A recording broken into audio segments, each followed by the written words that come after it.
মানুষের সংখ্যা বেশি, ক্যামেরাও আসছে বেশি। এখন এই মিডিয়া ছাড়া চলেও না, মিডিয়া দরকার আছে। সেই ক্ষেত্রে আজকে আমাকে চিনেছেন মিডিয়ার মাধ্যমে, তাহলে আপনাদের এই চাজকিয়ার মাহফিল মিডিয়াতে যা লক্ষ লক্ষ মানুষ দেখুক চান এটা, তাহলে জবান বন্ধ করেন। এনারা বসে যাবে, এমনি দেখা যাবে। আমি তো একদম মূর্তির মতো ওয়াজ করবো না, নাড়াচাড়া করবো, সবাইকে দেখার সুযোগ করে দেবো, কোনো সমস্যা নেই, আপনারা বসে যাবেন। আলহামদুলিল্লাহ আলহামদুলিল্লাহ নাহমাদুহু ওয়া নাস্তাঈনুহু ওয়া নাস্তাগফিরুহু ওয়া নু'মিনু বিহি ওয়া নাতাওয়াক্কালু আলাইহি ওয়া নাউযু বিল্লাহি মিন শুরুরি আনফুসিনা ওয়া মিন সাইয়্যাতি আ'মালিনা মান ইয়াহদিহিল্লাহু ফালা মুদিল্লা লাহু ওয়া মান ইউদ্লিলহু ফালা হাদিয়া লাহু ونشهد أن لا إله إلا الله وحده لا شريك له ونشهد أن سيدنا وسندنا وحبيبنا وحبيب ربنا وطبيبنا وطبيب قلوبنا ومولانا محمدا عبده ورسوله صلى الله تعالى عليه وعلى آله وأصحابه وبارك وسلم تسليما كثيرا الذي أرسله الله تعالى بالحق بشيرا ونذيرا وداعيا إلى الله بإذنه وسراجا منيرا أما بعد فأعوذ بالله من الشيطان الرجيم بسم الله الرحمن الرحيم الله لا إله إلا هو الحي القيوم لا تأخذه سنة ولا نوم صدق الله مولانا العظيم صدق رسوله النبي الكريم وقال النبي صلى الله عليه وسلم من قال لا إله إلا الله إيمانا واحتسابا فدخل الجنة أو كما قال النبي عليه الصلاة والسلام وقال تعالى في شان حبيبه إن الله وملائكته يصلون على النبي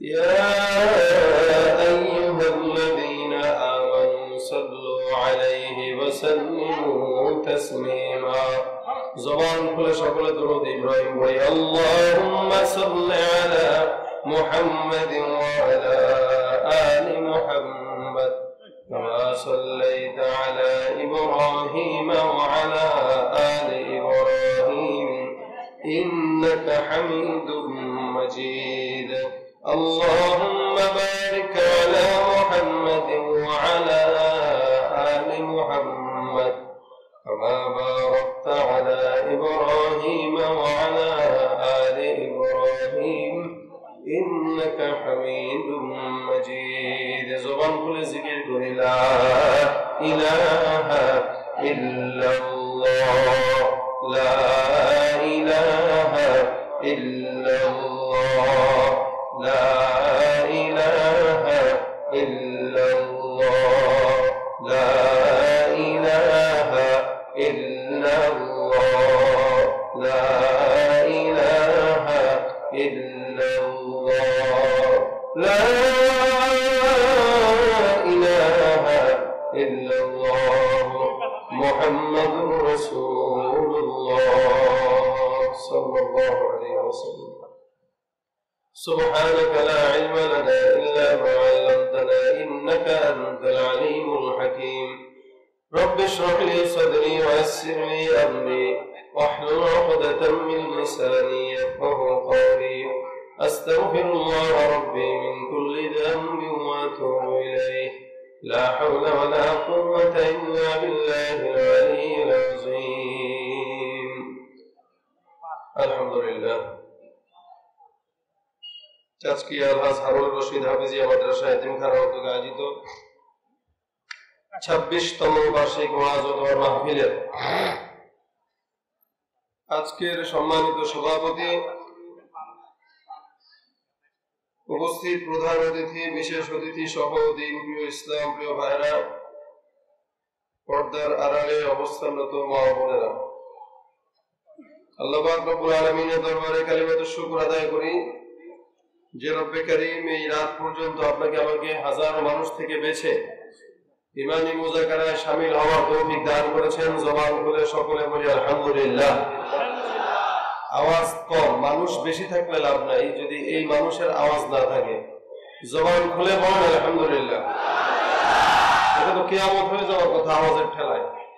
এত মানুষ আপনারা ডানে বায়ে যতটুকু জায়গা আছে দাঁড়িয়ে যারা আছেন এদের যদি বসার সুযোগ হয় বসার সুযোগ করে দিলে ইনারা উপকৃত হবে। আর যদি বসার সুযোগ না থাকে যেভাবে আছেন দাঁড়িয়ে থাকেন, কোনো আওয়াজ করবো না ইনশাআল্লাহ। আমরা পিছন থেকে একটু একটু করে যতটুকু সম্ভব ফাঁকা জায়গাগুলো সবাই পূরণ করি। পিছন থেকে যার যার সামনে যতটুকু জায়গা ফাঁকা আছে একটু একটু করে আগাইলে পিছনের ভাইরা বসতে পারবে। সম্ভব কি? সম্ভব হলে আগায় যান, না হলে আমরা চুপচাপ ইনশাআল্লাহ আলোচনা শুনবো। আজকে আমাদের প্রধান যেই আলোচক আলহাজ ডাক্তার মুসলিম সিরাজি সাহেব হুজুর, উনি চলে এসেছেন অনেক আগেই। ইনশাআল্লাহ প্রধান আলোচকের আলোচনা উনি পেশ করবেন। তার আগে অল্প কিছুক্ষণ মুক্তাসার কিছু আলোচনা ইনশাআল্লাহ করব। আল্লাহ পাক রব্বুল আলামিন যেন আমাদেরকে সবরের সাথে ধৈর্যের পরিচয় দিয়ে বিশৃঙ্খলা সৃষ্টি না করে বসার তৌফিক দান করে, সকলে বলে আমিন। যতক্ষণ থাকবেন আওয়াজ দেবেন ইনশাআল্লাহ। শীত লাগে, গরম লাগে, কি লাগে? কিছুই না। আরাম লাগে, ভালো লাগে? আলহামদুলিল্লাহ বলেন। শীত বাহিরে আছে কিন্তু আপনাদের প্যান্ডেলের ভিতরে নাই। আরে এতগুলো মানুষ একসাথে বসলে শীত কে থাকে বলায় চলে যাবে। এই শীতটা এমন একটা জিনিস, এটাকে যত সুযোগ দিবেন তত সুযোগ নিবে। কিছু মানুষ আছে অযথা শীত কম না, এরা আরো শীত বেশি ধরে। ইনশাআল্লাহ শীতকে যদি আপনি বলেন আমার কিছুই হয় না, রুমালও খুলে রাখলাম, কোটও খুলে রাখবো ইনশাআল্লাহ, কোনো সমস্যা নাই, তাহলে শীত আর কাছে আসবে না। এটা নাস্তিক মার্কা। নাস্তিক দেখবেন যত সুযোগ দিবেন তত গায়ের উপর চেপে বসে। মুসলমানের আওয়াজ যদি থাকে কোন নাস্তিক বেঈমান ইসলামের ক্ষতি করতে পারবে না। শুধুমাত্র এই আওয়াজটা দরকার ইনশাআল্লাহ। আল্লাহ পাক কবুল করে বলে আমিন। নারায়ে তাকবীর। সামনে থেকে হাত উঁচা করে মুখ করে মাশাআল্লাহ। এই এটা কি? এটা কি? এই ঘুষি, এটা কি? ইসলাম বিরোধী শক্তির জন্য আমাদের এই ঘুষি যথেষ্ট। ইসলাম বিরোধীদের জন্য আমাদের একটা দরকার ইনশাআল্লাহ, একতা আমাদের থাকবে ইনশাআল্লাহ। কোরআনের জন্য একসঙ্গে রাজি আছি ইনশাআল্লাহ। এখানে আওয়ামী লীগের ভাই আছেন, বিএনপির ভাই আছেন, জাতীয় পার্টির ভাই আছেন, জামাত ইসলাম আছে, চরমনাই আছে।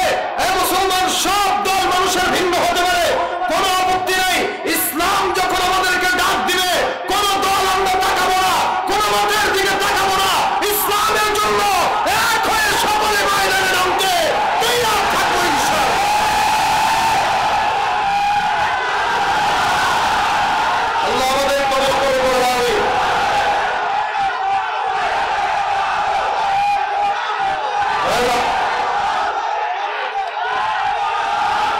আল্লাহ কবুল করে বলেন আমিন।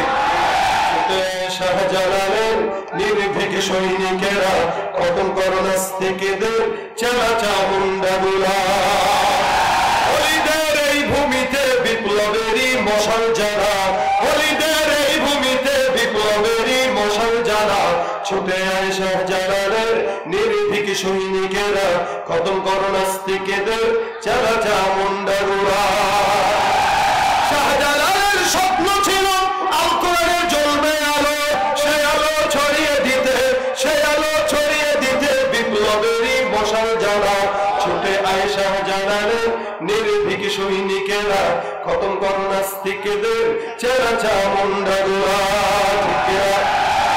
রাজি আছি তো ইনশাআল্লাহ? আল্লাহ পাক কবুল করুন, আমিন। ঈমানের ঝান্ডা যতদিন আমাদের থাকবে, আমাদেরকে কেউ ক্ষতি করতে পারবে না, আমাদের বিরুদ্ধে কেউ কথা বলতে পারবে না। এই ভয় পাওয়ার কারণ নাই। আমাদের বাংলাদেশে নাস্তিক খুব বেশি না, গুটি কয়েক। এই দেশের নাস্তিক গুলো নাস্তিক হয় গাঁজা খাওয়ার টাকা পাওয়ার জন্য। এরা মূলত নাস্তিক না। ওর বাপ কিন্তু মুসলমান, ওর মাও ছিল মুসলমান, ওর দাদাও ছিল মুসলমান। ওই বয়সে এসে নাস্তিক কেন হয়েছে? বলে এটা খাইতে পারে না, এটা খাইতে পারে না। আমি ইন্ডিয়াতে প্রোগ্রাম করছি, তো সেখানে আচ্ছা কি করবেন বলেন? ছেলেছেলে করে লাভ নাই তো, জায়গা কম। এত বড় মাঠেও যদি জায়গা না হয় তো কই যাবেন? এখন দাঁড়ায় থাকে, চিল্লাচিল্লি করেন না, সময় কম। শোনেন, কোনো কথা হবে না। বসার সুযোগ থাকলে বসে যান, বসার সুযোগ থাকলে বসে যান, নইলে দাঁড়ায় থাকেন। এখন এরা তো চাপে না, করবো কি? পিছন থেকে ধাক্কা দেন, লা ইলাহা ইল্লাল্লাহ, ধাক্কা দেন, পিছন থেকে ধাক্কা দেন। আরে আদর করে বসে দিচ্ছে, ধাক্কান, সবাই ধাক্কান। তাহলে থাক, বসেন। তাহলে কথা বলা যাবে না, চুপচাপ কষ্ট করে হলেও শুনবো ইনশাআল্লাহ। তাহলে খামোশ। ইন্ডিয়াতে দল দুইটা, বামফ্রন্ট, আরেকটা হচ্ছে আপনার বিজেপি। এই যে বিজেপি আর বামফ্রন্ট, বামফ্রন্ট মূলত নাস্তিক সরকার। এখন এই নাস্তিক সরকারদের পক্ষেও মুসলমানরা স্লোগান দেয়। তা আমি একজনকে বললাম, ভাই এরা তো নাস্তিক, এই সরকার ক্ষমতায় আসুক, এটা আপনারা কেন চান? তারা বললো, হুজুর এরা নাস্তিক বলে আমরা ক্ষমতায় চাই। কেন? বলে এরা যদিও নাস্তিক, কিন্তু এরা যেহেতু কোনো ধর্ম পালন করে না, সেই ক্ষেত্রে এরা হিন্দুদেরকেও মন্দির বানায় দেয়, আমাদেরকেও মসজিদ বানায় দেয়, খ্রিস্টানদেরকেও গির্জা বানায় দেয়। এরা সবাইকেই সহযোগিতা করে, কারণ ওদের কোনো ধর্ম নাই। ওরা প্রত্যেকটা মানুষকেই সহযোগিতা করে। এখন আমি চিন্তা করলাম, তাহলে আমাদের দেশের নাস্তিক যারা, ইহুদিদের ব্যাপারে এদের কোনো মাথা ব্যথা নাই, এদের কোনো খ্রিস্টানদের ব্যাপারে মাথা ব্যথা নাই, হিন্দুদের ব্যাপারে কোনো মাথা ব্যথা নাই, যত চুলকানি মাথা ব্যথা সব মুসলমানদেরকে নিয়ে। তাহলে বুঝতে হবে ও যে কোনো একটা এজেন্ডা বাস্তবায়নের জন্য নাস্তিক হয়েছে, আর নয়তো গাঁজা খাওয়ার টাকার জন্য নাস্তিক হয়েছে। এরা খুব বেশি না, হাতে গোনা দুই একজন। এই দুই একজনকে ভয় পাওয়ার কোনো দরকার নেই। সমস্ত মুসলমান যদি একসঙ্গে ঈমানের আওয়াজ দিয়ে তাকবীরের ধ্বনি দেয়, এই দুই একজন এমনিই ভেসে চলে যাবে, ব্যাস। তবে আমরা আগে তাদের জন্য দোয়া করি, আল্লাহ তাদেরকে হেদায়েত দেন, কারণ ওরা মুসলমান। কোন মানুষ জাহান্নামে যাক এটা রাসূল চাইতো না, আমরাও চাই না। যেমন গতকাল দেওয়ার নাকি মারা গেছে, অনেকেই খুশির ঠেলা স্ট্যাটাস দিয়ে দিছে, হ্যাঁ মাশাআল্লাহ জাহান্নামের কীট মরছে। আচ্ছা, একটা ইহুদিও যদি মারা যায়, রাসূল করিম সাল্লাল্লাহু আলাইহি ওয়াসাল্লামের আদর্শ ছিল কি? হুজুর আফসোস করতেন, কিভাবে? যাহারে এই বিধর্মীটা মারা গেল, আমি রাসূল থাকতে সে জাহান্নামে যাবে, এটা তো আমার জন্য খারাপ লাগতেছে, আমার জন্য এটা আফসোস লাগতেছে। একটা মানুষ বদ্দিন হয়ে জাহান্নামে যাবে, আপনি আমি মুসলমান হলে এটা আমাদের দুঃখ লাগার কথা, ঠিক না? এজন্য কোনো বিধর্মী হয়ে মরে যাক, এটা আমরা চাই না। কোন নাস্তিকবাদী মন মানসিকতা নিয়ে দুনিয়ার জমিন থেকে বিদায় হোক, এটা আমরা চাই না। আল্লাহ সবাইকে হেদায়েত দেন, বলেন আমিন। আল্লাহ পাক রব্বুল আলামিন এই জন্য বান্দাকে ওহদানিয়াতের শিক্ষা দিয়েছেন, শিখিয়েছেন কি? ওহদানিয়াত। এটা কি? বলে লা ইলাহা ইল্লাল্লাহ। আল্লাহর সাথে সারা দুনিয়াতে অন্য কাউকে শরীক করা, এটা একমাত্র আল্লাহর সঙ্গে শিরিকের কাজ, এবং শিরিকের গুনাহ এত মারাত্মক গুনাহ, যে গুনার কোনো মাফ নাই, যে গুনার কোনো ক্ষমা নাই। আল্লাহ পাক বলেন, ইন্নাল্লাহা লা ইয়াগফিরু আন ইউশরাকা বিহি ওয়া ইয়াগফিরু মা দুনা যালিকা লিমান ইয়াশা। দুনিয়াতে একমাত্র রব্বুল আলামিন মানুষের শিরিকের গুনাহ ছাড়া যা গুনাহ আছে সব মাফ করে দেন। এখন এটা জেনার গুনাহ হোক, মানুষের চুরির গুনাহ হোক, এরপরে কারো গীবতের গুনাহ হোক, সব গুনাহ তওবা যদি করে আল্লাহ পাক মাফ করে দিতে পারে। কিন্তু তওবা করলে এমন একটা গুনাহ আছে যেটা আল্লাহ পাক তওবা ছাড়া, একদম খাঁটি তওবা ছাড়া মাফ করেন না, যদি সে ঈমানদার না হয়। ওটা হলো শিরিকের গুনাহ। লাগাতার কেউ শিরিক করতেছে, আবার কেউ গোপনে গোপনে অজান্তে শিরিক করতেছে। অজান্তে শিরিক কি বলে? পীরের পায়ে সেজদা করা, এটাকে সওয়াব মনে করে সে করতেছে, মাগার তার অজান্তে এটা শিরিক হয়ে যাচ্ছে। আমাদের দেশে আছে না, অনেক জায়গায় আছে। এটার আবার ব্যাখ্যা দিয়ে কি বলে জানেন? বলে এটা আমরা তাজিমান সেজদা করতেছি। তাজিমান বলেন, ফাজিমান বলেন, আর মূলত বলেন সেজদা একমাত্র আল্লাহর জন্য, এটা অন্য কারোর জন্য না। যদি সেজদা দেওয়া জায়েজ হইতো, রাসূল করিম সাল্লাল্লাহু আলাইহি ওয়াসাল্লাম বলেন সেজদা যদি কেউ কাউকে দেওয়া জায়েজ হইতো তাহলে সন্তানদেরকে বলতো অথবা স্ত্রীকে বলতো তুমি তোমার স্বামীকে করো, নতুবা সন্তান তোমার বাপ মাকে করো। কারণ রাসূল বলেন সেজদা যেহেতু দেওয়া জায়েজ নাই, তাহলে আল্লাহর দুনিয়াতে কোন পীর বলেন, কোন মুর্শিদ বলেন, কারো পায়ে সেজদা করা হারাম, হারাম, হারাম। এটা একমত আপনারা? এখন তাজিমান বলেন, যে কোনো ভাবে বলেন, সেজদা হবে আল্লাহর কাছে, আল্লাহর কদমে। আল্লাহ বলে মসজুদ অক্তারিব, যত সেজদা করবা তত আল্লাহর নিকটবর্তী হবা। আল্লাহ পাকের নিকটবর্তী হইতে গেলে সেজদা করা দরকার, সেটা মালিকের কদমে সেজদা। এই জন্য আল্লাহ পাক ওয়াহদানিয়াতের আমল শিখাইছেন, লা ইলাহা ইল্লাল্লাহ। আমরা তো ঈমান আনলাম, আমানতু বিল্লাহি ওয়া মালাইকাতিহি ওয়া কুতুবিহি ওয়া রাসূলিহি ওয়াল ইয়াউমিল আখির ওয়াল কদরি খাইরিহি ওয়া শাররিহি মিনাল্লাহি তাআলা ওয়াল বাসি বাদাল মাউত। প্রত্যেকটা মুসলমান ঈমানদার যারা নিজেদেরকে ঈমানদার দাবি করে, এই ঈমানটা, এই কালেমাটাও সে নিজে পড়েছে। কালেমায় কি বলা হয়? আমানতু বিল্লাহি ওয়া মালাইকাতিহি, আমরা আল্লাহর প্রতি ঈমান আনলাম, তার সমস্ত ফেরেশতার উপরে ঈমান আনলাম, তার আখিরাতের উপরে ঈমান আনলাম, তার কিতাব সমূহের উপরে ঈমান নিয়ে আসলাম। সমস্ত দুনিয়ার ভালো মন্দ খারাপ যা কিছু আছে সব একমাত্র আল্লাহর হাতে। তাকদীরের উপরে ঈমান আনলাম, আখিরাতের উপরে ঈমান আনলাম, এবং দুনিয়ার জিন্দেগি থেকে যাওয়ার পর আরেকটা জিন্দেগি আসবে, যেই জিন্দেগিটাকে আল্লাহ পাক রব্বুল আলামিন আপনাকে আমাকে আল্লাহর সামনে দাঁড়া করাবে। এ মুসলমান, ওই কবরের উপরে ঈমান আনলাম, পুনরুত্থান জীবনের উপরে ঈমান নিয়ে আসলাম। এই প্রত্যেকটা মুমিন ঈমানদার যদি কেউ হয়, এই কালেমাটা সে অবশ্যই পড়বে। আল্লাহ পাক বলে, ঈমান যদি সবকিছুর উপরে তোমরা এনে নাও, তাহলে খবরদার আল্লাহ ছাড়া অন্য কোন নেতা, অন্য কোন পীরের কদমের ভিতরে সেজদা অথবা চাটা যাবে না। আল্লাহ পাক রব্বুল আলামিনের ওয়াহদানিয়তের শিক্ষা বান্দার জন্য দেয়া যায়। শুরুতে আল্লাহ পাক বলে, বান্দা আমি আল্লাহ পাক রব্বুল আলামিনকে বিশ্বাস করা উদ্দেশ্যের উপরে আল্লাহ পাক বলে, যালিকাল কিতাব লা রাইবা ফি হুদাল লিল মুত্তাকিন, এটা মুমিনদের জন্য পথ প্রদর্শক। আমি আল্লাহ পাক রব্বুল আলামিন বললাম, আল্লাযীনা ইউমিনুনা বিল গায়ব, যারা মুমিন তাদের প্রথম নম্বর গুণ হবে অদৃশ্যের প্রতি ঈমান রাখা।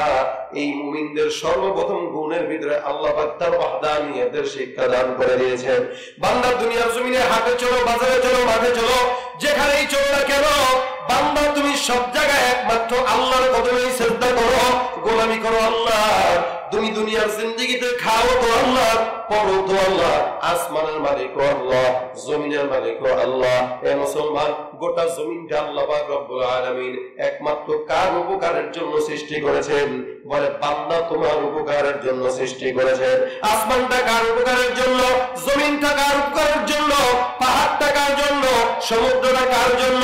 রব্বুল আলামিন বলে, সব কিছু বান্দা তোমার জন্য। হে বান্দা, তুমি মনে রাখবা, দুনিয়ার জিন্দেগিতে যা কিছু তাকাও না কেন, সব কিছু যদি তোমার জন্য হয়, বান্দা তুমি এখন কার জন্য? প্রশ্নটা চলে আসে। আল্লাহ পাক বলে, দুনিয়ার জিন্দেগিতে সব কিছু তোমার জন্য, আর তুমি বান্দা একমাত্র আমি আল্লাহর জন্য। বান্দা যদি আল্লাহর জন্য হয়, আল্লাহ পাক বলে, তাহলে তোমার জন্য তোমার কি কি সুবিধা জানো নাকি? কোনো বান্দা যদি আল্লাহর জন্য হয়, আল্লাহ পাক রব্বুল আলামিন বলে, আসমানটা তখন তোমার জন্য হয়ে যায়, জমিনটা তোমার জন্য হয়ে যায় মাল্লাহুল মাওলা ফালাহুল কুল, আসমানটা আল্লাহর জন্য, আল্লাহই বান্দার জন্য হয়। আল্লাহ পাক ডাক দিয়ে বলে, আসমান দুনিয়ার জিন্দেগি তুই বান্দাটা আমার গোলামি করে, এখন সুতরাং বান্দাটা আসমান থেকে বৃষ্টি চায়। রোদের ভিতরে বৃষ্টি হয় না, গ্রীষ্মকাল কিন্তু বৃষ্টি হয় না, শীতকাল কিন্তু শীত নামে না। ওই বান্দা যদি আল্লাহর কাছে একবার ডাক দেয়া যায় ফেলে, আল্লাহ পাক বলে, যেহেতু বান্দাটা আমি আল্লাহর গোলাম, এখন আসমান তুমি নিজেও ওই বান্দার গোলাম হয়ে যাবা, জমিন তুমি ওই বান্দার গোলাম হয়ে যাবা, পাহাড় তুমি ওই বান্দার গোলাম হয়ে যাবা, সমুদ্র তুমি ওই বান্দার গোলাম হয়ে যাবা। আল্লাহ পাক বলেন, মাল্লাহুল মাওলা ফালাহুল কুল, আরে তোমার জন্য যদি আমি আল্লাহ পাক রব্বুল আলামিন হয়ে যাই, সমস্ত বিশ্বজাহান একমাত্র বান্দা তোমার জন্য হয়ে যাবে। ভাইরা আমার, সহজ হিসাবে এটা আল্লাহ পাক রব্বুল আলামিন বান্দার জন্য হয়ে যায় যখন নাকি আমরা আল্লাহর জন্য হই। আপনি দুনিয়ার জমিনে নেতার পিছনে ঘুরেন কেন? সামান্য 2 টাকা 5 টাকা লাভের জন্য ঘুরেন, অথবা পীরের দরজায় ঘুরেন কেন? সামান্য লাভের জন্য ঘুরেন। অথবা এমপির পিছনে ঘুরেন কেন? সামান্য 2-4 টাকা লাভের জন্য ঘুরেন। অথবা আপনার এলাকায় 10 তলা বিল্ডিং এর মালিক একজন শিল্পপতি আছে, ওই তার পিছনে কেন ঘুরেন? বলে তার পিছনে ঘুরলে মাঝে মাঝে 2-4 টাকা পাওয়া যায়। না না, আল্লাহ বলে তুমি যেই 10 তলা বিল্ডিং এর মালিকের পিছনে ঘুরো, ওই মালিকটাও কিন্তু ফকির, আমি আল্লাহ একাই শুধুমাত্র বড় লোক, ঠিক কিনা? আল্লাহ পাক বলেন, ইন্নাল্লাহা ওয়ালিয়্যুন ওয়া আনতুমুল ফুকারা, দুনিয়ার জিন্দেগিতে ধনী যদি থেকে থাকে আল্লাহ, আর যদি সবাই যত বান্দারা আছে বড় লোক নিজেদেরকে দাবি করে, যত বড় টেক্সটাইল মিলের মালিক হোক না কেন, যত বড় লুঙ্গি কোম্পানির মালিক হোক না কেন, যত বড় চেয়ারম্যান হোক না কেন, যত বড় মন্ত্রী হোক না কেন, যত বড় এমপি হোক না কেন, যত বড় শিল্পপতি হোক না কেন, আল্লাহ পাক বলে দুনিয়ার জমিনে সব হলো ফকির, একমাত্র ধনী হলাম আমি আল্লাহ। এই আপনারাও ফকির, আমিও ফকির, শুধু আমি না, আমার বাপেও ফকির, দাদাও ফকির, 14 গোষ্ঠী ফকির। আপনারাও ফকির, আপনাদের বাপরাও ফকির, 14 গোষ্ঠী ফকির। কেন? আল্লাহ বলেন, ইন্নাল্লাহা ওয়ালি ওয়া আনতুমুল ফুকারা, এই শুধুমাত্র ধনী তো আমি আল্লাহ, তোরা তো সব ফকির, সব ফকির, সব ফকির। সুতরাং যে শিল্পপতির পিছনে ঘুরো টাকার জন্য, যেই বড় লোকের পিছনে ঘুরো টাকার জন্য, ও তো মানুষের টাকা চুরি করে তারপরে 10 টাকা বানাইছে, তুমি মনে করছো তোমার দিবে? বরং সুযোগ মোতাবেক তোমার যে 10 কাঠা জায়গা আছে পারলে ওটাও চুরি করে নিয়ে যাবে, দিবে তো দূরে। কারণ যে সারা জীবন চুরি করে 10 তলা বিল্ডিং বানাইছে, সারা জীবন চুরি করে প্রাণ গাড়ি নিছে, সারা জীবন চুরি করে এলাকায় বড় মার্কেট করছে, ও তো সুযোগ পাইলে আপনারও চুরি করবে। এজন্য এমন রবের পিছনে ঘুরে যেই রবের কাছে চাইলে আল্লাহ পাক দিতে দেরি করে না। সুবহানাল্লাহ। এই নেতার পিছনে একবার ঘুরবেন, একবার চাবেন, 2 বার চাবেন, নেতা বাদ দিলাম, আপনার বাবার কাছেও যদি আপনি মাসে 10 বার টাকা যান, বাপ বেজার হয়ে যায়। আরে টাকা কয়বার দেওয়া যায়? একবার দিলাম, 2 বার দিলাম, 3 বার, মাসে যদি 14 বার টাকা চাও কিভাবে দিব? কিন্তু রাসূল বলেন, মাল্লাম ইয়াসআলিল্লাহ ইয়াগদাব আলাইহি, দুনিয়ার জিন্দেগিতে কোন বান্দা যদি আল্লাহর কাছে না চায়, আল্লাহর হাবিব বলেন আল্লাহ পাক রব্বুল আলামিন ওই বান্দার উপরে রাগান্বিত হয়। ভাইরা আমার, মাকে যদি কেউ একবার ডাক দেয়, মায়ের কাছে যদি কেউ যায়, বলে আম্মা, বলে কি? বলে আম্মা গো, বলে হ্যাঁ বলো। ও আম্মা, বলে কি, কিছু বলবা নাকি? সন্তান বলে না না, এমনি মহব্বতে ডাকতেছি। মা বলবে, বাবা পাগলা গারদ তো পাশেই আছে, পাঠানো লাগবে নাকি? ঠিক না? আরে এতবার ডাক দিতেছো কেন? 14 বার ডাক দিলে কোনো কথা নাই। বাবাও যদি কেউ সন্তান যদি বাবারে ডাক দেয় আব্বা আব্বা আব্বা আব্বা, বাবা বলবে গাব খাজা, কামের সময় ডিস্টার্ব করিস না। রব্বুল আলামিন বলে, বান্দা তুমি যেখানেই থাকো না কেন, উযকুরুল্লাহ যিকরান কাসীরা, বান্দা তুমি মাঠেও থাকো, ঘাটেও থাকো, অফিসেও থাকো, যেখানেই থাকো, একমাত্র জবান দিয়া 24টা ঘন্টা ডাকো কাকে? বলে আল্লাহকে। আল্লাহ কোনদিন বেজার হয় না, যতবার ডাক দেন ততবারই আল্লাহ শুনে। দুনিয়ার কোন এমন মানুষ নাই যে মানুষটা আল্লাহকে ডাকলে আল্লাহ শুনবে না। আল্লাহকে যদি কেউ ডাক দেয়, বলে আল্লাহ, তোমাকে যদি ফজরের পরে ডাক দিই তুমি কি শুনবা? রব্বুল আলামিন বলে মালিক শুনবো। আল্লাহ পাক রব্বুল আলামিন বলে বান্দা শুনবো। বান্দা যদি বলে আল্লাহ যোহরের পরে যদি ডাক দেই তুমি কি শুনবা? আল্লাহ বলে বান্দা যোহরের পরেও ডাকলে আমি শুনবো। বান্দা যদি ডাক দেয়া বলে আল্লাহ আসরের পরে ডাকলে তুমি কি শুনবা? আল্লাহ পাক বলে বান্দা আসরের পরেও ডাকলে শুনবো। বান্দা যদি ডাক দেয়া বলে আল্লাহ মাগরিবের পরে ডাকলে কি শুনবা? আল্লাহ পাক রব্বুল আলামিন বলে অবশ্যই বান্দা শুনবো। আল্লাহর কাছে যদি ডাক দেয়া বলে আল্লাহ এশার নামাজের পর রাত 10টায় যদি তোমার ডাক দেই তুমি শুনবা কিনা? আপনারা বলেন আল্লাহ পাক শুনবে কিনা? আরে চেয়ারম্যান সাহেবের কাছে যদি যান, ওরে বুঝে চেয়ারম্যান সাহেব খুব দিল দরদি, কিন্তু রাত 1টার দিকে যদি যা বলেন চেয়ারম্যান সাহেব একটা বিচার ছিল, কথা শুনবে? আমি হলে শুনতাম, কেন শুনবো না? প্রত্যেকটা ডাকের একটা সময় আছে, প্রত্যেকটা কাজের একটা মুহূর্ত আছে। আল্লাহ পাক রব্বুল আলামিনকে যদি কোনো বান্দা ডাক দেয় বলে আল্লাহ আপনাকে যদি রাত 12টার দিকে ডাক দেয় আপনি কি শুনবে? আল্লাহ পাক বলে বান্দা রাত 12টা কেন, 1টা কেন, 2টা কেন, ফজর কেন, যখন মন চায় ডাকো। আমি আল্লাহকে ডাকতে দেরি মাগার আমি আল্লাহ শুনতে দেরি করি না। ধরা দিয়ে দাও না, ধরা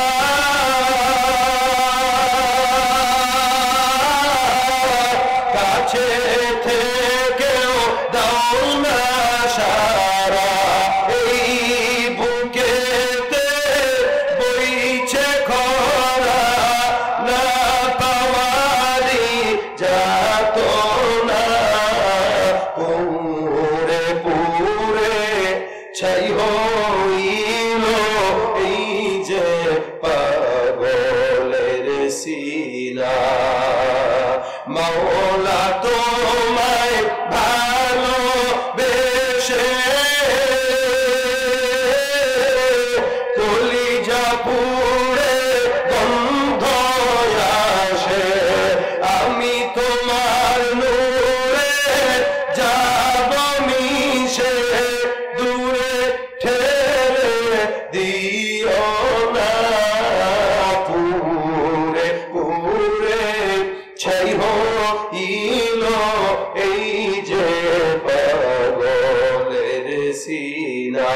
দেখো কাকে শুনবে না? কথা বলে না? শুনবে না, শুনবে না। বান্দা যদি প্রশ্ন করে আল্লাহ রাত তো 12টা বেজে গেল, 1টা বাজলো, রব্বুল আলামিন তুমি কি শুনবা, ঘুমাইবা না? আল্লাহ পাক বলে বান্দা আমি আল্লাহ এমন একজন, এলাকার ভিতরে যদি কোনো চেয়ারম্যান ঘুমায় এলাকা চলে, এলাকার ভিতরে যদি কোনো মেম্বার ঘুমায় এলাকা চলে, রাষ্ট্রের সরকার যদি ঘুমায় এলাকা সুন্দর করে চলবে, কোনো সমস্যা নেই। মাগার আমি আল্লাহ এমন একজন, সারা দুনিয়ার মানুষ যদি ঘুমায় দুনিয়া চলে, কোনো সমস্যা নাই। মাগার আমি আল্লাহ ঘুমাইলে 1 সেকেন্ডের জন্য দুনিয়া চলবে না। এই জন্য বান্দা তুমি যখন ডাক দাও ডাকো লা তাকুদুহু সিনাতুন ওয়ালা নাওম। আমার তেলাওয়াতকৃত আয়াতের অংশ এটা। রব্বুল আলামিন বলে বান্দা দুনিয়ার জিন্দেগিতে আমি আল্লাহ একজন মালিক, সমস্ত দুনিয়ার বান্দা ঘুমায়, কিন্তু আমি আল্লাহ ঘুম তো দূরের কথা কোনদিন তৎছন্ন হই না। এ নবীর উম্মতেরা আল্লাহ পাক রব্বুল আলামিনকে ডাকো, ওহদানিয়াতের স্বীকারোক্তি দিয়ে দাও।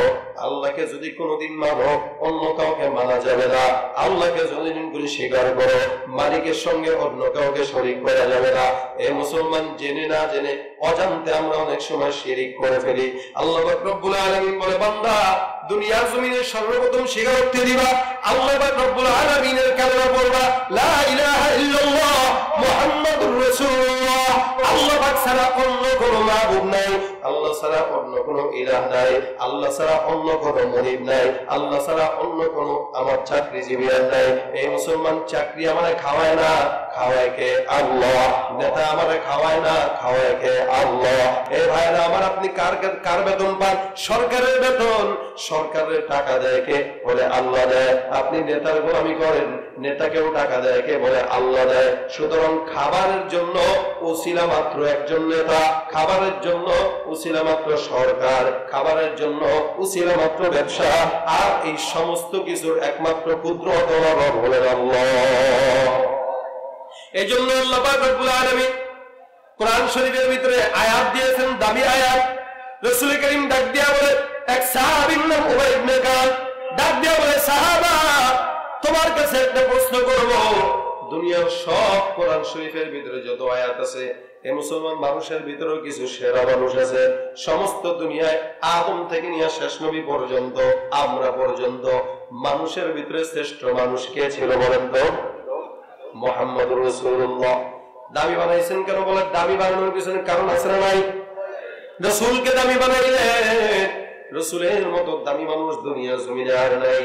কেন দামি? বলে আল্লাহ পাক রব্বুল আলামিন রাসূলকে দামি হিসেবে বানাইছেন। কেন বানাইছেন সেটা আল্লাহর হিসাব। কারণ শেষ জামানার পয়গম্বর মুহাম্মদুর রাসূলুল্লাহ সাল্লাল্লাহু আলাইহি ওয়াসাল্লাম, আল্লাহর হাবিব বলে, আরে আমাকে শেষে পাঠাইছে কি হইল? আমাকে সবার প্রথম বানাইলো।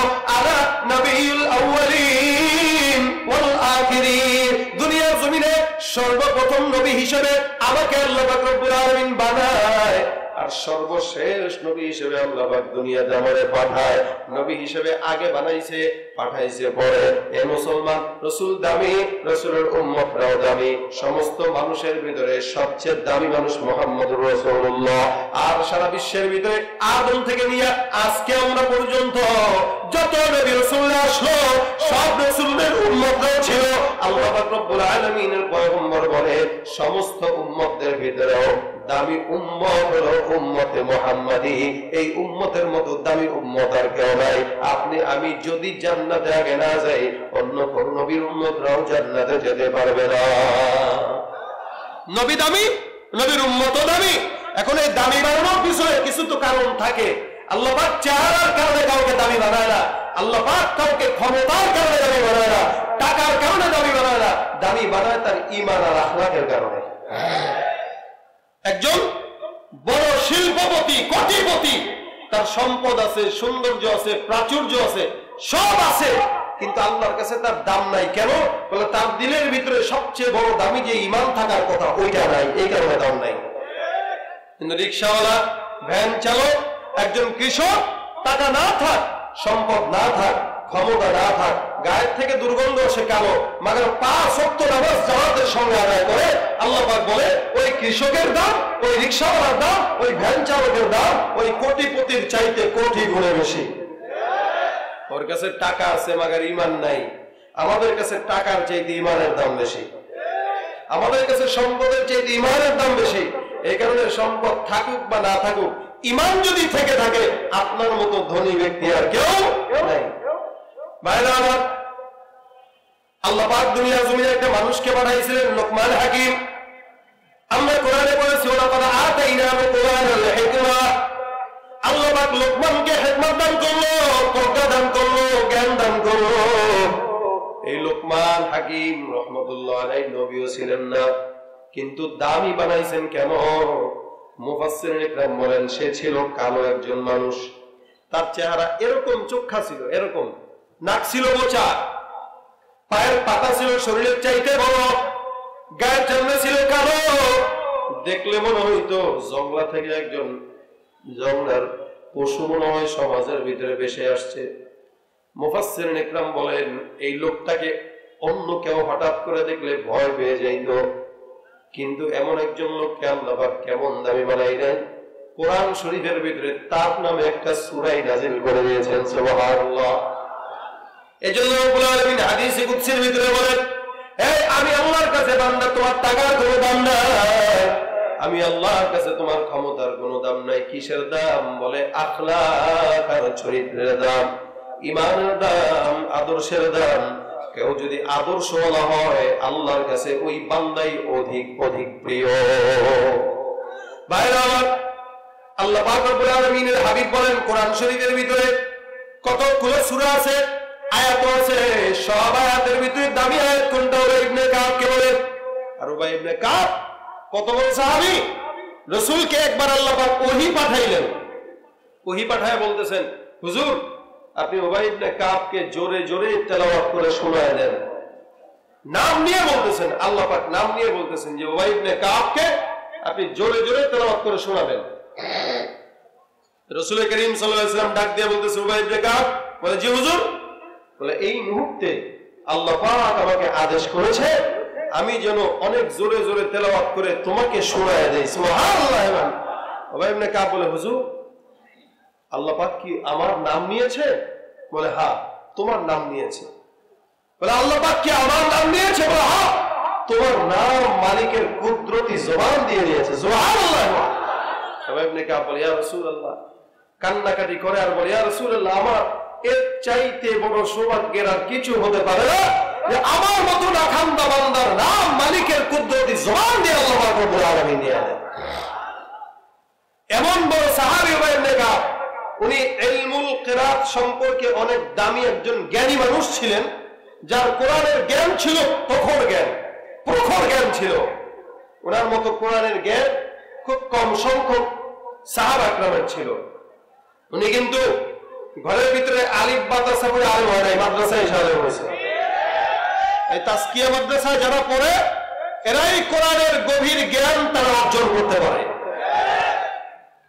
তাহলে আল্লাহ রাসূল ডাক দিয়ে বলে, বলো তো একটু কোরআন শরীফের ভিতরে সবচেয়ে দামি আয়াত কোনটা?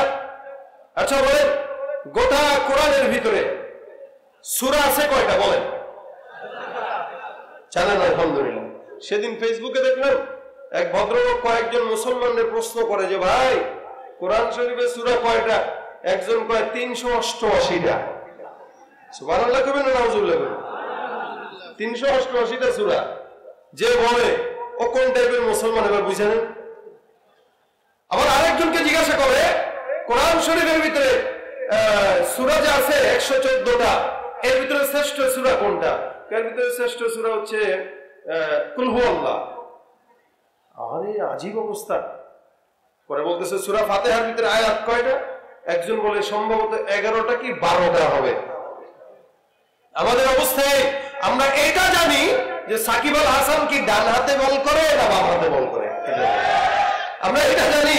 রোনালদো গোলটায় বেশি না মেসি গোলটায় বেশি না নেইমার গোলটায় বেশি, আমরা এগুলো জানি। খেলা ওই কোন দেশে আর মনে হলো এই বাংলাদেশের ভাবনায়। ওর মরাই দরকার, ওর মতো পাগল ছাগলের বাঁচার দরকার নাই তো। এত পাগল ছাগল হয় মানুষ, মরে আরেক খেলে আরেক জায়গায়, গোল খায় সেখানে, আর সে আত্মহত্যা করে। বাস্তবই নাই জীবন নিয়ে। ওরা খেললো কেন? ওরা হারলো কেন? আমরা কোরআন জানি না, হাদিস জানি না, সুন্নাত জানি না, নামের মুসলমান আমরা, কামের কোন মুসলমান না। কোরআন শরীফের ভিতরে 114 সূরার ভিতরে সবচেয়ে দামি সূরা হচ্ছে সূরা ফাতিহা। এটা হচ্ছে উম্মুল আমরাজ, মানে অসুস্থতার জন্য শেফা যে হয়, এটা পরে যদি কেউ ফু দেয় আলহামদুলিল্লাহ সূরা ফাতিহার বরকতে সুস্থ হয়ে যাবে। গোটা কোরআন শরীফের ভিতরে সবচেয়ে দামি সূরা কি? সূরা ফাতিহা। আচ্ছা, আয়াত সংখ্যা যতগুলো আছে, এখন রাসূল বলেন উবাই ইবনে কাব, বলো তো পুরা কোরআন শরীফে তোমার চোখে কি মনে হয় সবচেয়ে দামি আয়াত কোনটা? তো উবাই ইবনে কাব বলে, হুজুর আমার দিল বলে সবচেয়ে দামি আয়াত হলো আয়াতুল কুরসি। সুবহানাল্লাহ। রাসূল বলেন, হ্যাঁ তুমি 100% সত্য কথা বলেছো। গোটা কোরআনে সব আয়াতের ভিতরে সবচেয়ে শ্রেষ্ঠ আয়াত আয়াতুল কুরসি। কোন বান্দা যদি 5 ওয়াক্ত নামাজের পরে এটা তেলাওয়াত করে, ও বিনা হিসাবে জান্নাতে চলে যাবে ইনশাআল্লাহ। পারেন তো ইনশাআল্লাহ? কারা কারা পারেন না হাত তুলেন। আচ্ছা, কারা কারা পারেন না? অল্প কয়জন পারে না। পারেন কারা কারা? মাশাআল্লাহ, মাশাআল্লাহ, আল্লাহ পাক কবুল করে বলেন আমিন।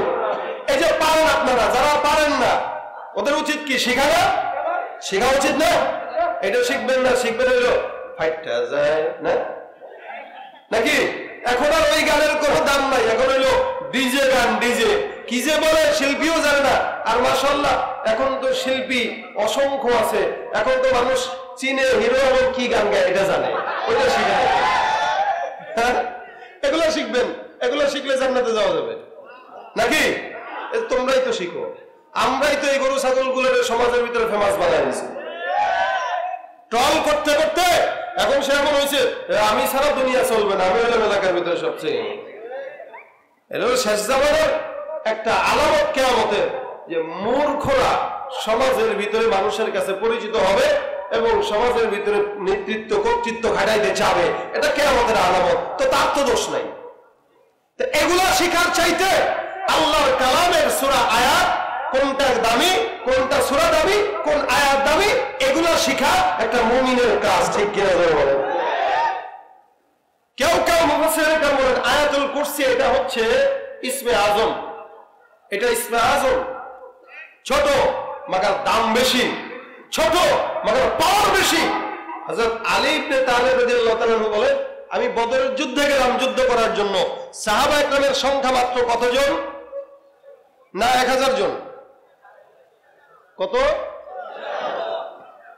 ভুল বলতেছেন। 313? না, আরে সন্দেহ ঢুকে গেছে। না 515 হইতে পারে মনে হয়। কত? কত? আর কাফের কত? 1000। মুখস্থ করবেন এগুলা, সাহাবাদের নাম মুখস্থ করবেন। ওই ইউটিউবেও দেখছি, এটাও ইউটিউবের বরকতে দেখছি আর কি। একজনের প্রশ্ন করে যে 4 জন নবীর নাম বলেন। এখন প্রশ্নকারী প্রশ্ন করার পরে জবাবদাতা জবাব দিতেছে আবু বকর, ওমর, ওসমান, আলী, এরা বলে 4 জন নবী। সুবহানাল্লাহ, নাউজুবিল্লাহ। 4 জন নবী যদি আবু বকর, ওসমান, ওমর, আলী হয়, তাহলে বলেন তো ওরা যদি জিজ্ঞাসা করে তোর বাপ কোনটা, ও নিজে বলতে পারবে না। এত বড় ব্যাকুল কেউ হয় সমাজে? নবী বলে আবু বকর। আমরা এগুলো শিখা দরকার আমাদের। তো 313 জন সাহাবী যুদ্ধের ময়দানে গেছে জিহাদ করতে। এদের কাছে তরবারিও নাই, লাঠিও নাই, ঘোড়াও নাই, কিচ্ছু নাই। কি নিয়ে গেছে? ঈমান নিয়ে গেছে। সুবহানাল্লাহ। কি নিয়ে গেছে? ঈমান নিয়ে গেছে। এই আপনারা কতগুলো মানুষ, এতগুলো মানুষের সংখ্যা বেশি, কিন্তু ঈমানের নূর যদি কম থাকে, এখানে যদি এখন একজন আয়েশা খালি বলে এতগুলো মানুষ, আপনারা যদি কোনো কিছু করেন, আপনারা যদি হকের কথা বলেন, আপনাদেরকে জেলখানায় নিয়ে যাব। এখন আপনারা যদি মনে করেন যে না আরে ভয় আমারও যদি জেলখানায় নেয়, তাহলে আপনাদের মতো এতগুলো মানুষ থেকে কোনো লাভ নাই। আর এখানে যদি 10 জন থাকে, কেউ যদি এসে হুমকি দিয়ে দেয় ইসলামের বিরুদ্ধে, আমরা যদি বলি এই 10 জন তো আছে, কি হয়েছে, তোমাদের সংখ্যা বেশি হইতে পারে, আমাদের সংখ্যা কম হতে পারে, মানে আমাদের ঈমানের নূর ঠিক আছে। এই 100 জন যদি থাকে, 100 জন দিয়ে ইসলামের দাওয়াতের কার্যক্রম করা সম্ভব। সাহাবা একরামের সংখ্যা 313, কাফেররা 1000। রাসূলকে বলে হুজুর কেমনে সম্ভব? রাসূল বলে ঈমানের নূর থাকলে সব সম্ভব। আজকে ইহুদি খ্রিস্টানরা মুসলমানদেরকে ভয় পায় কেন? আমাদের কাছে কামান নাই, আমাদের কাছে বিমান নাই, আমাদের কাছে অস্ত্র নাই, কিচ্ছু নাই আমাদের কাছে। এরপরও কেন ভয় পায়? তারা জানে মুসলমানদের কাছে কিছু না থাক, ঈমানের যে অস্ত্র আছে, ঈমানের অস্ত্র দিয়ে তারা সারা বিশ্বকে জয় করার ক্ষমতা রাখে। ঠিক কি হবে? নামাজের রোজা ঈমানদারির বড়াই করে যদি ওই খোদার কোরআন নর্দমাতে থাকে পড়ে, মসজিদের কোণে বসে জিকির যত করই কষে, এভাবে যায় না পাওয়া আল্লাহকে, এভাবে যায় না পাওয়া আল্লাহকে। কি হবে বেঁচে থেকে অযথা বিদ্যা শিখে যদি না গড়তে পারি শোষণবিহীন সমাজটাকে? কি হবে লেখালেখি কলমবাজির এই মহড়া, সমাজের আসল চিত্র যদি না যায় তুলে ধরা? কি হবে লেখালেখি কলমবাজির এই মহড়া, সমাজের আসল চিত্র যদি না যায় তুলে ধরা? যদি ওই ঘুষের বলে কলমটাও উল্টো চলে। আমাদের সাংবাদিক ভাইরা যারা আছেন সাবধান, ওই কলমটা দামি জিনিস, এটা দিয়ে চাটুকারিও করতে পারবেন, আল্লাহর গোলামিও করতে পারবেন। কিন্তু আপনার চাটুকারির দ্বারা সমাজে সন্ত্রাসী বাড়বে, আপনার আল্লাহর গোলামির দ্বারা আপনার কলমের মাধ্যমে সমাজে সন্ত্রাসী কমবে। ঠিক কিনা? কি হবে লেখালেখি কলমবাজির এই মহড়া, সমাজের আসল চিত্র যদি না যায় তুলে ধরা? যদি ওই ঘুষের বলে কোনটাও উল্টো চলে, তবে কি যাবে রোখা দুর্নীতিকে? কি হবে বেঁচে থেকে অযথা বিদ্যা শিখে যদি না গড়তে পারি শোষণবিহীন সমাজটাকে? ঠিক কিনা?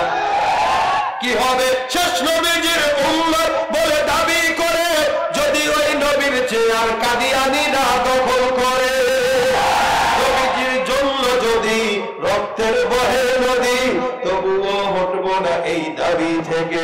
কি হবে বেঁচে থেকে অযথা বিদ্যা শিখে যদি না গড়তে পারি শোষণবিহীন সমাজটাকে?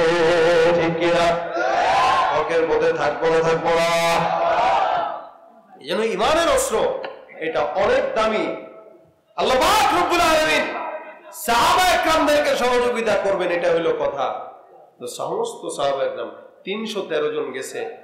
আলী বলেন আমি কিছুক্ষণ পর চিন্তা করলাম রসুলের কাছে একটু যাওয়া দরকার, রসুল কি করে একটু দেখে আসে।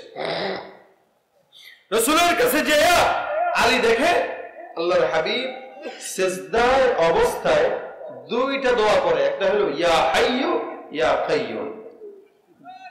যে ইয়া হাইয়ু ইয়া কাইয়ুম নামটা আয়াতুল কুরসির শুরুতেই আছে, আল্লাহু লা ইলাহা ইল্লা হুয়াল হাইয়ুল কাইয়ুম, শুরুতেই এটা আছে।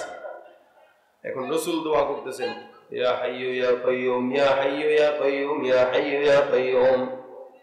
মসজিদে নববীর ভিতরে পয়গম্বর একদিন নামাজ আদায় করে, এক সাহাবী নামাজের পর এই দুইটা দোয়া করে আল্লাহর কাছে ডাক দেয়া বলে রব্বুল আলামিন তোমার কাছে দুই নামের উসিলায় যায়।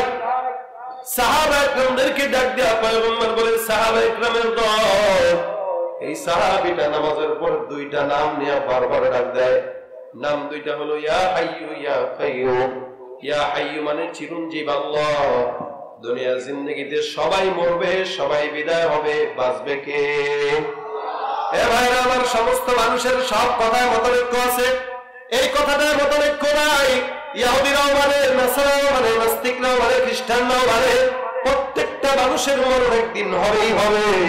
আল্লাহ পাক রব্বুল আলামিন প্রত্যেকটা মানুষকে একদিন মরণের স্বাদ গ্রহণ করাবেন, কিন্তু রব্বুল আলামিন বলে দুনিয়া সব ধ্বংসশীল, আমি আল্লাহ একমাত্র ধ্বংসশীল না। কিয়ামত পর্যন্ত দুনিয়ার সব মানুষ বিদায় হলেও দুনিয়াও টিকবে, আমি আল্লাহও টিকবো ইনশাআল্লাহ। এ মুসলমান, আল্লাহ পাক রব্বুল আলামিন হাইয়্যু আর কাইয়্যুম, শক্তিশালীর দিকে এক নাম্বার, চিরঞ্জীবের ভিতরে এক নাম্বার।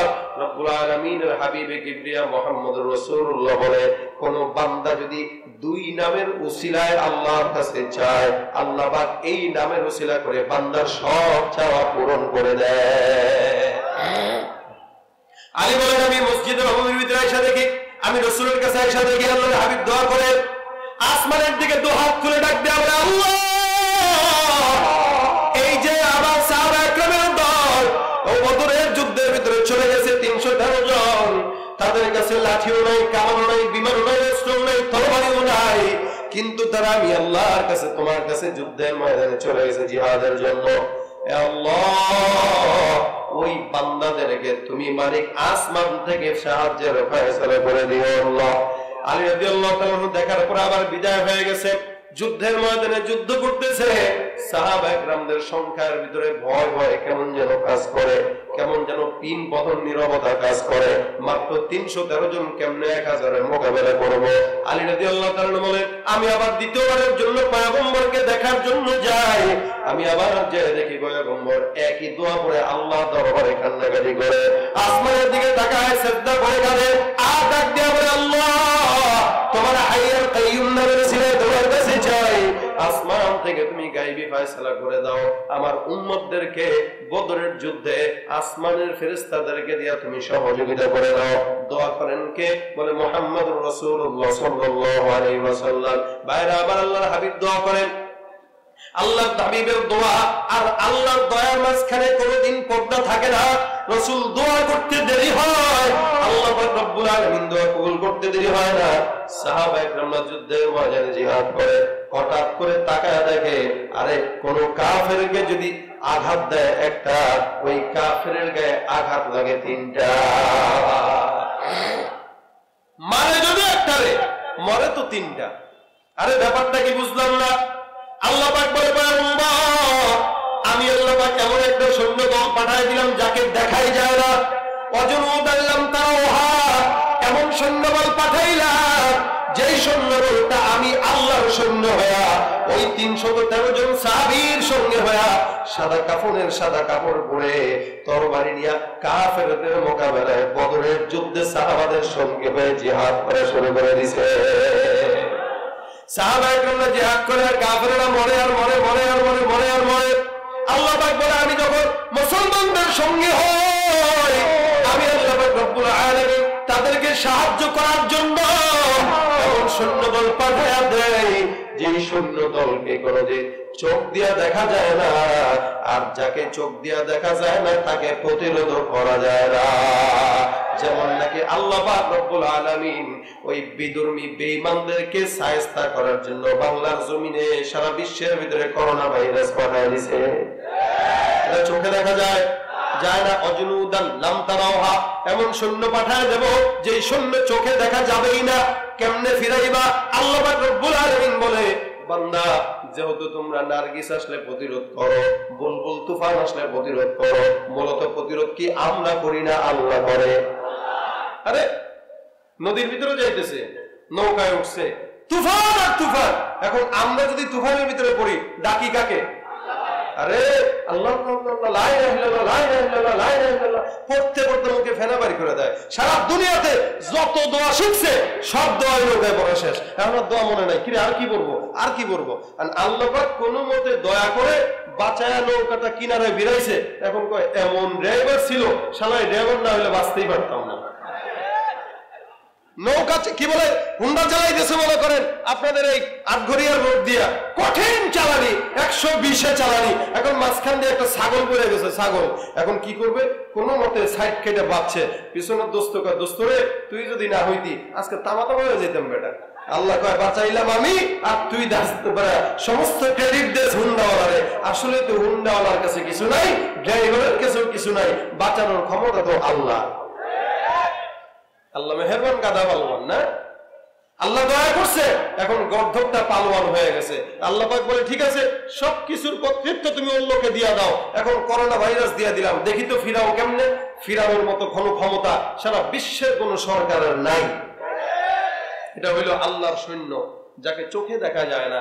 উল্টাপাল্টা করবেন, আল্লাহ এমন সৈন্য পাঠাবে তলে তলে আপনারা খাইবে, আপনি দেখতেও পারবেন না, প্রতিরোধ করতে পারবেন না। আল্লাহ পাক যদি চায়, সেই বদরের যুদ্ধে যেমন সাহাবা একরামদেরকে সাহায্য করেছিল, এখনো আল্লাহ পাক পারে না বলেন তো? সে আল্লাহ কি আছে না নাই? নাকি একটু খাইতে গেছে, ঘুমাইতে গেছে একটু? আল্লাহ পাক বলেন, বান্দা সমস্ত বান্দাকে আমি আল্লাহ পাক বাঁচাই, খাওয়াই, পালন করি। দুনিয়ার সব মানুষরা একটু না একটু ক্লান্ত হয়, আমি আল্লাহ ক্লান্ত না। কোটি কোটি কোটি কোটি কোটি কোটি মানুষ 24টা ঘন্টা আমি আল্লাহকেও যদি ডাকে, আমি আল্লাহ শুনি না বলেন তো? আল্লাহ বলে, বান্দা তুমি যেখানেই যাও আমি আল্লাহকে ডাক দাও। এই আয়াতুল কুরসির ভিতরে 2টা নামের উসিলায় রাসূল বলেন, এই নাম 2টার উসিলায় আল্লাহ পাক বদরের যুদ্ধে সাহাবা একরামদেরকে সাক্ষ্য দিয়েছেন, সাহাবা একরামদের সহযোগিতা করেছে। আলী রাদিয়াল্লাহু তাআলা আনহু বলেন, আমরা বদরের যুদ্ধে সাহায্য পেয়েছি রাসূলের 2টা নামের উসিলায়। আল্লাহ পাকের কাছে রাসূল চাইলেন, এই কারণে আয়াতুল কুরসিটা হলো একটা ইসমে আজম।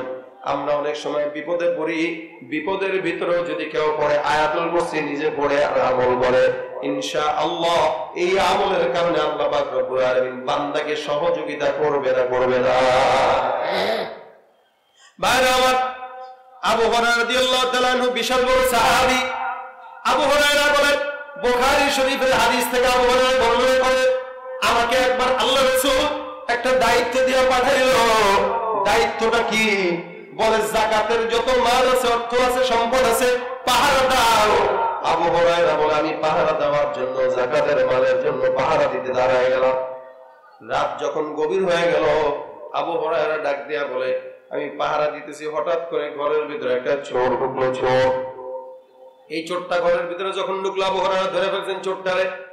চোর ধরা খাওয়ার পর ডাক দিয়ে চোখের পানি নাকের পানি একসঙ্গে করে কান্দে, আর ডাক দিয়ে বলে, আবু হুরায়রা, আল্লাহর কসম, জিন্দেগিতে প্রথমে চুরি করতে আসছি, প্রথমে এইটাই শেষ, আর জীবনে চুরি করবো না। আপনাদের এলাকায় যদি চোর ধরা খায়, চোর প্রত্যেকটা চোরের একটা কাণ্ড, একবার চুরি করে আর মিথ্যা কথা বলে বলে এটাই শুরু, এটাই শেষ, ঠিক কিনা? আজ জীবনে চুরি করি নাই, এটাই শুরু, এটাই শেষ। কমজোর আমার বাসার ভিতরে ছেলে না খেয়ে আছে, বউ না খেয়ে আছে, মা বাবা না খেয়ে আছে, দয়া যদি করতেন ছেড়ে দেন, আর জীবনে চুরি করবো না, এই কথা বলে মায়া লাগাই দিছে আবু হুরায়রাকে। আবু হুরায়রা ছেড়ে দিয়েছেন চোরকে। চোর চলে গেল। সকালবেলা রাসূল করিম সাল্লাল্লাহু আলাইহি ওয়াসাল্লাম মসজিদে নামাজ পড়ে এসে আবু হুরায়রার কাছে আসছে, এসে ডাক দিয়ে, আবু হুরায়রা, রাতের চোরটা কোথায়? আবু হুরায়রা তো অবাক হয়ে গেছে, কিরে রাত্রে আমি চোর ধরলাম, চোর ছাড়লাম, এটা তো রাসূল দেখে নাই, তো রাসূল এটা জানলো কেমনে? আপনারা কি মনে করেন? রাসূল তো রাত্রে ঠিকই ঘুমাইছে, কিন্তু রাসূল বলেন আমি ঘুমাই ঠিকই, আমার চক্ষু ঘুমায় বাকি আমার অন্তরের চক্ষু খোলা থাকে।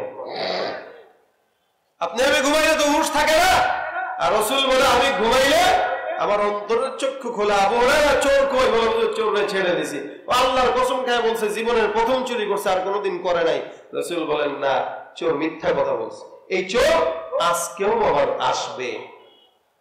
আবু হুরায়রা বিশ্বাস করলো, কারণ রাসূলের কথা সত্য না মিথ্যা।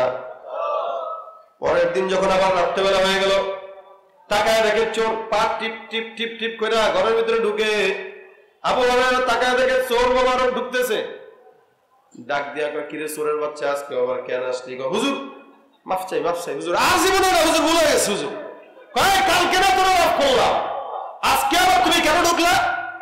হুজুর কালকে তো মাফ করছেন ঠিক, চুরি তো করতে দেন নাই, যা চুরি করছিল এগুলো তো রেখেই দিয়েছেন, আমি তো গেছি খালি আর, সুতরাং আজকে চুরি করা লাগবে না, এজন্য ঢুকছি।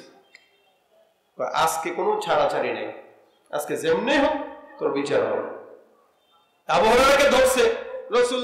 এবার আবু হুরায়রা ধরার পরে বলতেছে কান্নাকাটি, গতকালের মতো বিশাল কান্নাকাটি দিয়ে দিয়া আবু হুরায়রা দিলের ভিতরে মায়া লাগাই দিস, পাটা ধরে বলছে আমার বাপ লাগে না, আমার মা লাগে না, আমার সব লাগে, দয়া করে আমার ছাড়েন। কারণ জানে রাসূলের কাছে যদি যায় রাসূল হাত কেটে দিবে, কারণ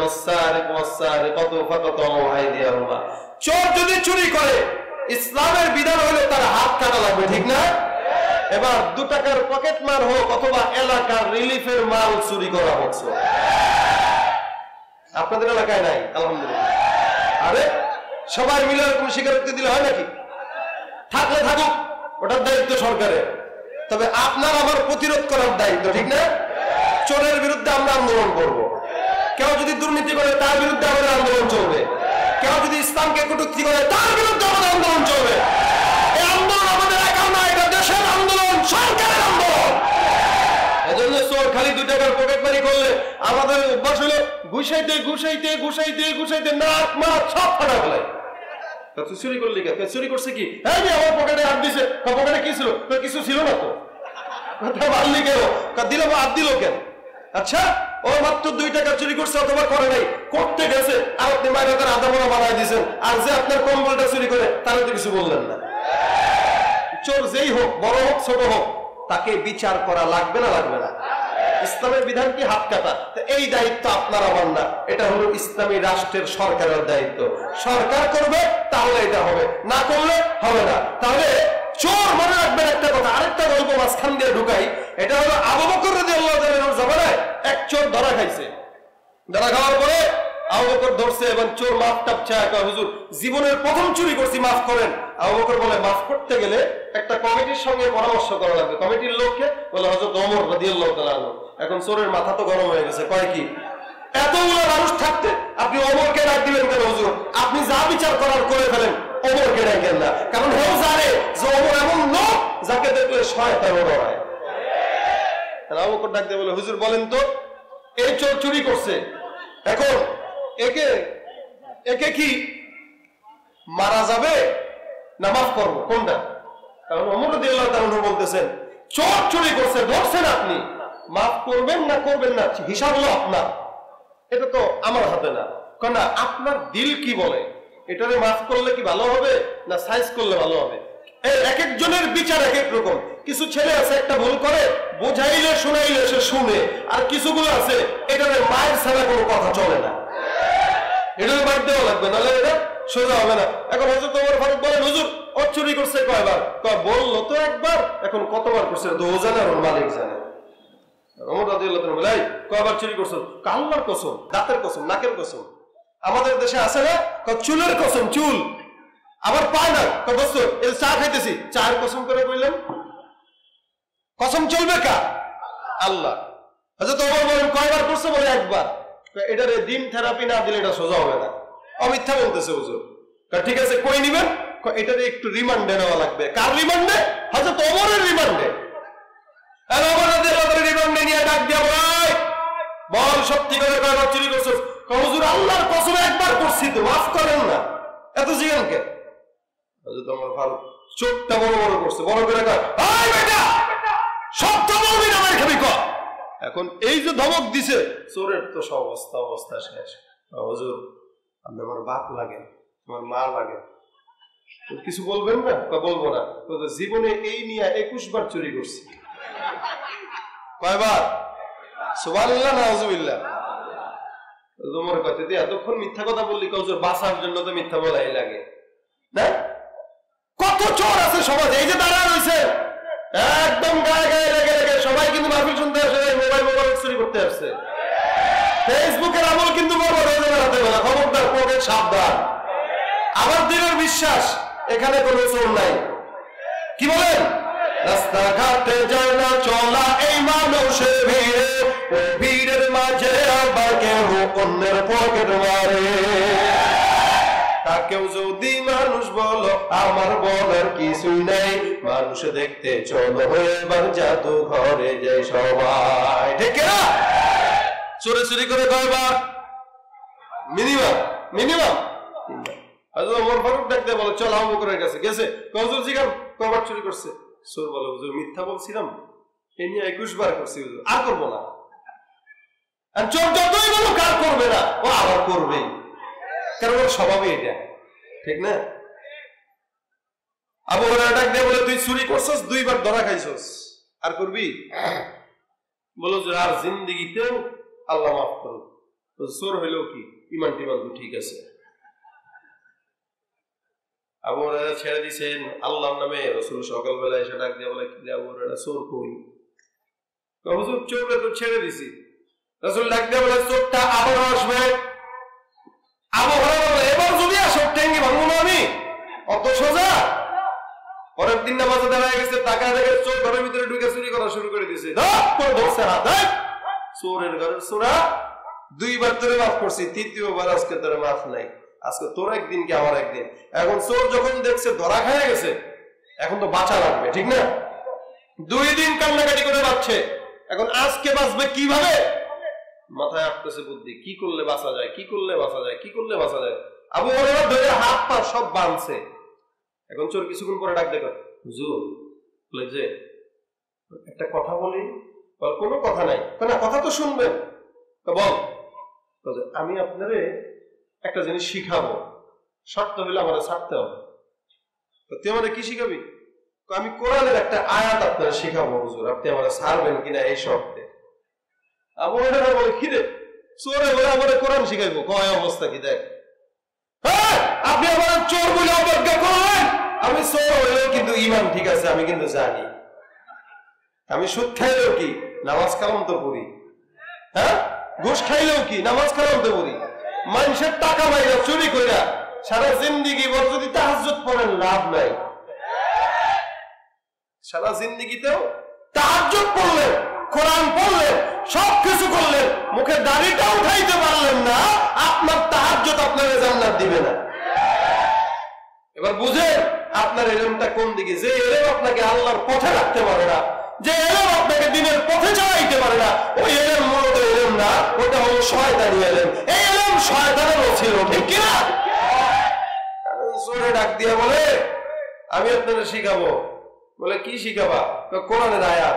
আচ্ছা, চোর হয়েও তুই কোরআন জানোস? জানি তো। আজকে ইসলাম আমরাও জানি তো, আমরাও জানি। হুজুররা কি সব ফতোয়া জানে? চায়ের দোকানদারও দেখবেন ফতোয়া দেওয়া শুরু করছে, মুচিও দেখবেন ফতোয়া দেওয়া শুরু করছে, আর রিক্সাওয়ালা হেও ফতোয়া দেয়। সব হুজুররাই কি জানে? মোল্লাই কি সব জানে? আমরা কিছু জানি না। তুই জানোস, জানতে জানতে জানোয়ার হচ্ছিস তুই ভাই। এই জন্য ফতোয়া সবাই দিতে যাবেন না। কোরআনের গভীরতার এলেম এটা একমাত্র যারা মাদ্রাসায় কোরআন রিসার্চ করে এদের আছে। আপনি একা একা পড়ে কিছু জিনিস জানতে পারবেন, কিন্তু গভীরে ঢুকতে পারবেন না। আমিও ডাক্তারি বই পড়ে কিছু ওষুধের নাম জানবো, মাগার তলের খবর জানবো না। যেটা ডাক্তার জানবে, যেটা ইঞ্জিনিয়ার বুঝবে, ওইটা আমি বুঝবো না। ঠিক আলেম যেটা বুঝবে ওইটা আপনি বুঝবেন না।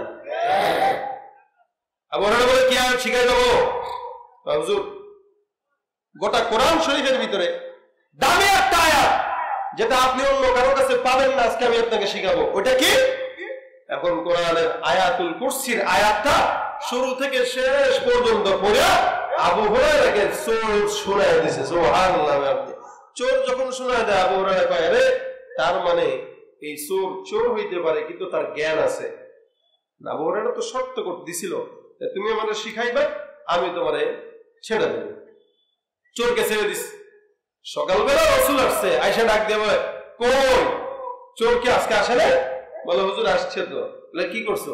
ছেড়ে দিছি। কেন? হুজুর আমারও তো একটা দামি কথা শিখাই গেছে, এই কারণে তাকে ছেড়ে দিলাম। কি দামি কথা শিখাইলো?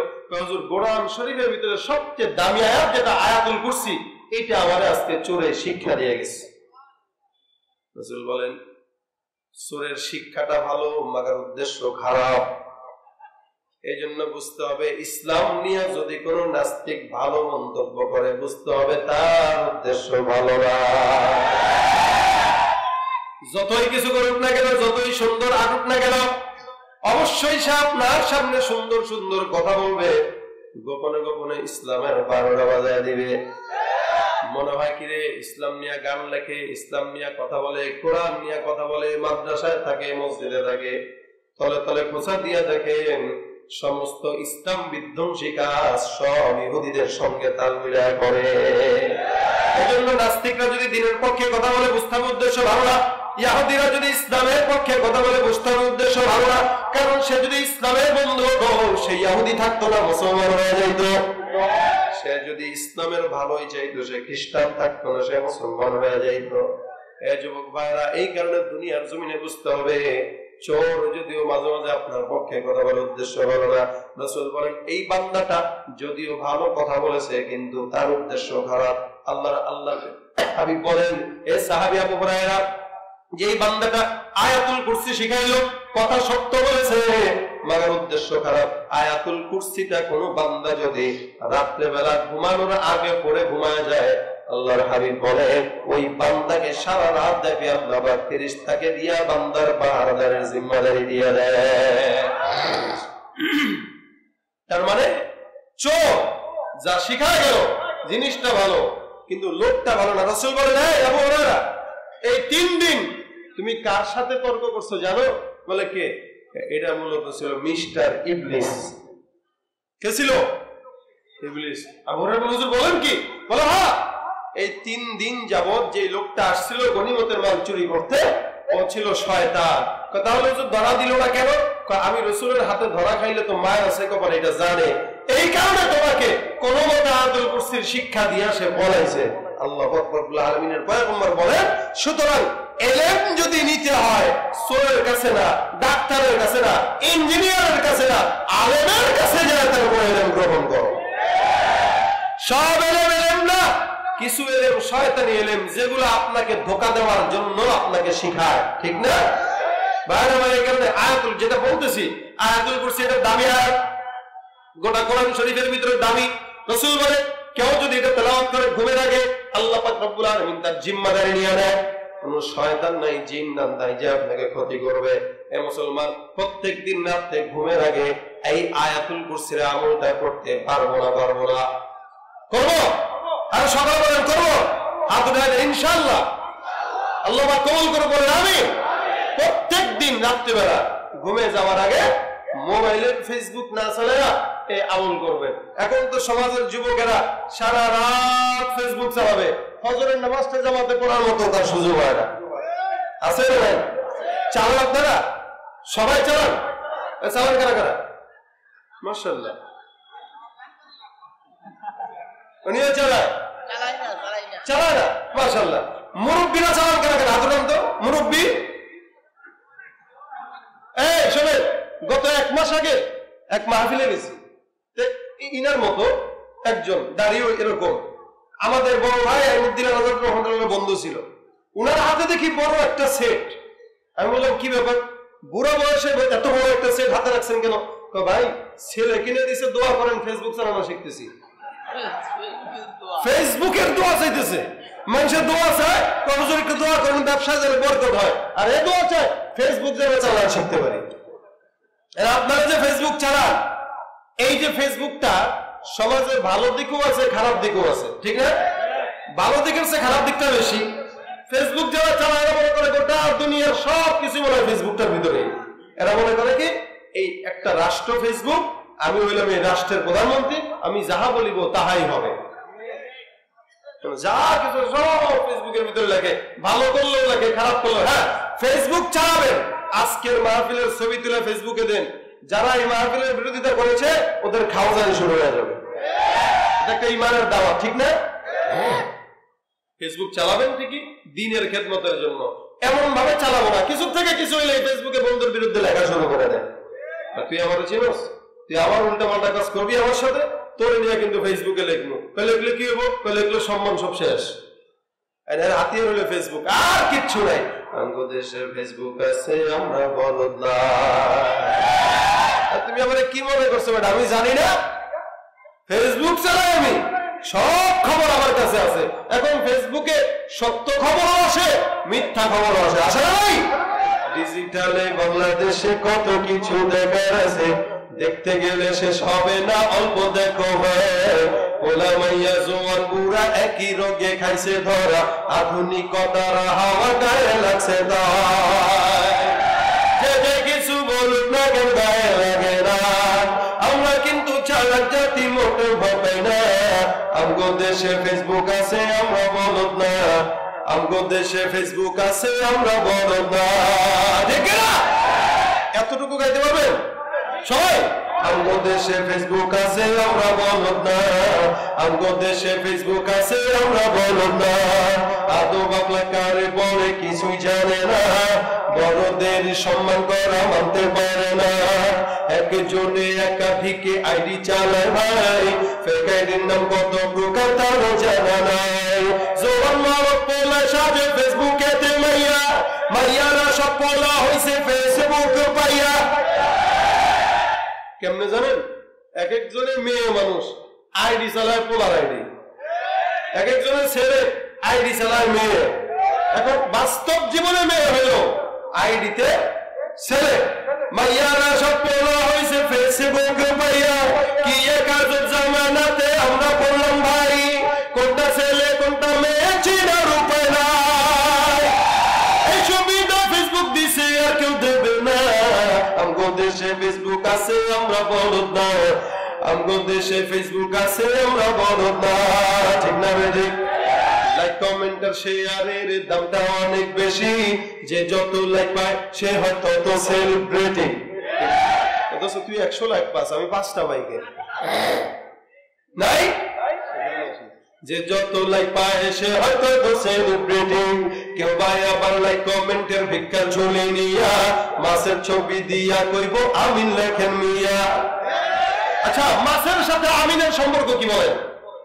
গত 2 মাস আগে একটা স্ট্যাটাস দিছে একজন ফেসবুকে, যে রোড অ্যাক্সিডেন্টে 4 জন মানুষ গাড়িতে ইন্তেকাল করছে, সকলে আল্লাহ পাক তাদেরকে জান্নাত নসিব করুক। আচ্ছা বলেন, এখানে কমেন্ট হবে কি? হ্যাঁ, এক ভদ্রলোক সেখানে লিখতেছে সো নাইস। হ্যাঁ, দেখছেন দেখছেন দেখছেন, আমি মিথ্যা কথা বলছি? হাসানোর জন্য বলছি? আচ্ছা বলেন, এই বলদটা গাছে জন্মায় না ফেসবুকে জন্মায়? লাইক কমেন্ট আর শেয়ারের দামটা অনেক বেশি, যে যত লাইক পায় সে হয় তত সেলিব্রিটি। কেউ ভাই আবার লাইক কমেন্টের ভিক্ষার ঝুলি নিয়ে, মাছের ছবি দিয়া কইব আমিন লেখেন মিয়া।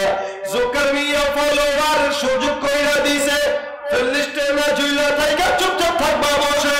কালা মাইয়া ধলা সেইটা প্রোফাইল দে ছবি, সে ছবি দেখা যুবকরা সব হইতাছে কবি। লাইক দিবেন নি? লাইক দিবেন নি? দেন। হ্যাঁ, আসলে তো ফেক আইডি সব মাইয়ার আইডি না, পোলা পোলা চলতেছে তো নিজেও জানে না। আরে সুবিধা কে দিছে? এই সুবিধা ফেসবুক দিছে, আর কেউ দেবে না। আমগো দেশে ফেসবুক আছে, আমরা বলদ না। আমগো দেশে ফেসবুক আছে, আমগো দেশে ফেসবুক আছে, আমরা বলদ না। আমগো দেশে ফেসবুক আছে, আমরা বলদ না। ঠিক না বেটি? যত প্রকার শত্রুতা সব বন্ধু সাইজা করে, অন্যের ভালো দেখা শুধু হিংসা জইল মরে। ঠিক না? পড়ালেখা কর্মকাণ্ড সবকিছু বাদ দিয়া, পিচ্ছি পোলা চালায় ফেসবুক গভীর মন দিয়া। 2 বন্ধুর মাঝে যদি ঝগড়া বিবাদ হয়, সরাসরি না কইয়া সব ফেসবুকে কয়। ফেসবুকে এখন সংসারে